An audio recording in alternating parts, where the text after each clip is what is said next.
Good afternoon. I've just received a nice parcel from the local UPS agent today. I've just received my Dominator SEs all the way from Hong Kong, from Hobby King themselves. Hot off the press. I think as soon as they became available I ordered them, and I think I'm going to enjoy using these. I've got some teleporters that I use. They're on a fixed band, the Fatshark band, and I've also tried my friend Dominator V3s, but I'm looking forward to trying these. Time to get the wrapping off, I think.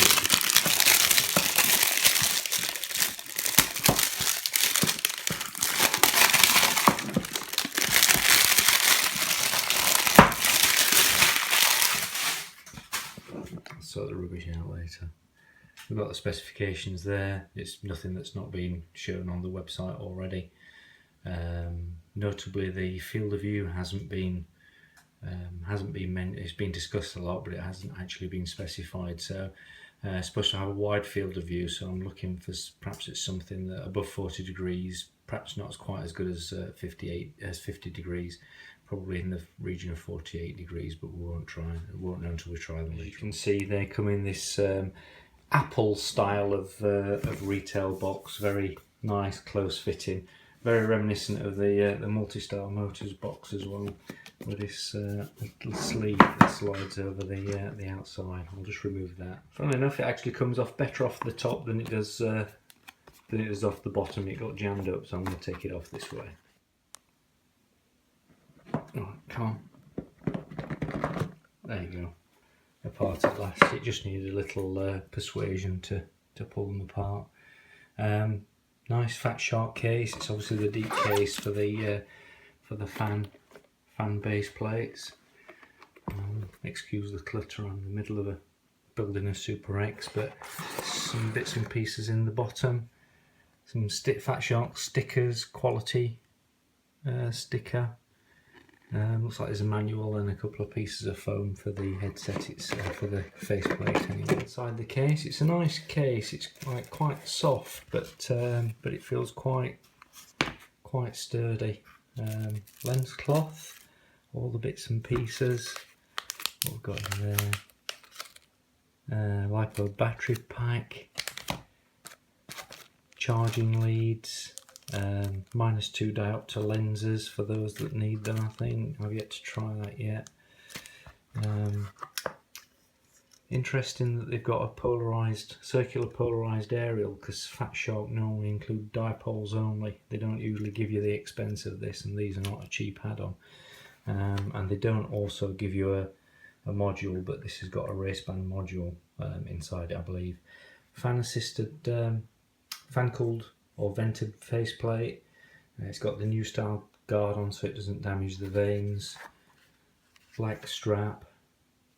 Looks very neat. You can see the lenses. You can see the slot for the DVR is right between there, and obviously a little LED as well. You've got the plug on the side for the fan, and all the usual Dominator controls on top. I've just taken the left hand bay modular cover off. It's there, and it's got these nice side clips, so it brings the module with it, so you don't have to faff around fitting that separately.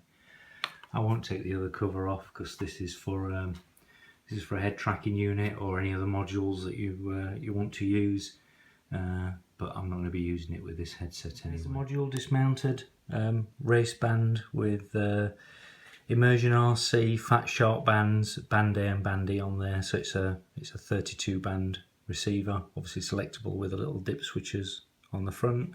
That's included. That's a nice little bonus with it.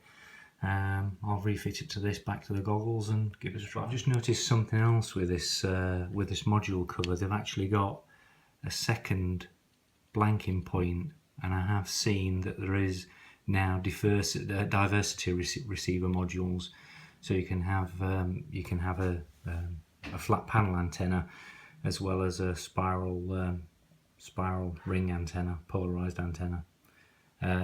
I might have to look out for something like that for the future. Unpack the battery pack. It's quite a chunky module compared to their normal style.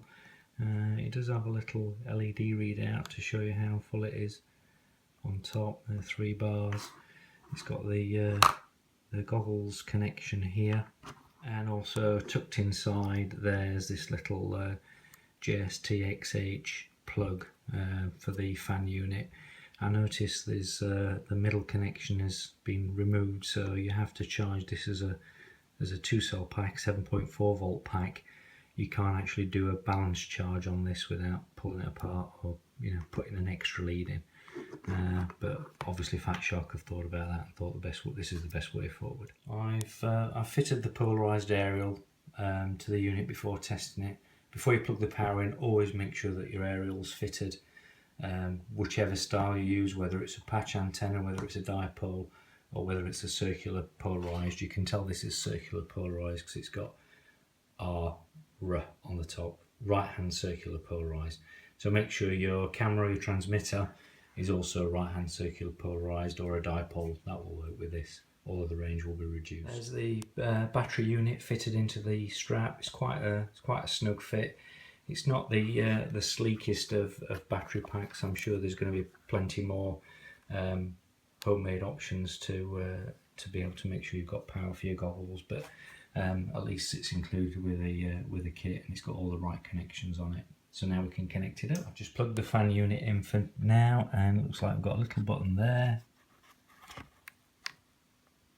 and I can hear the fan running. That's pretty quiet.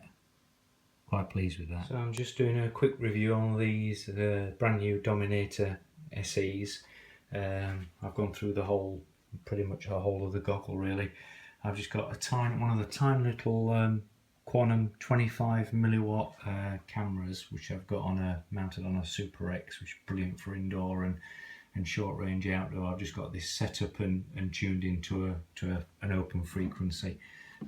I've not even picked a frequency for that I'm going to use, but I'll try one yet. But I'll try and focus on the goggles so you've got an idea of what the image is like. Oops. Try that again.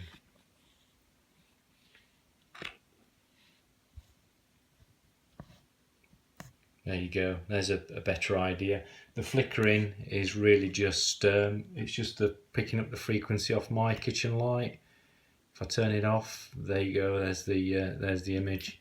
Flick the light switch back on, the flickering comes back.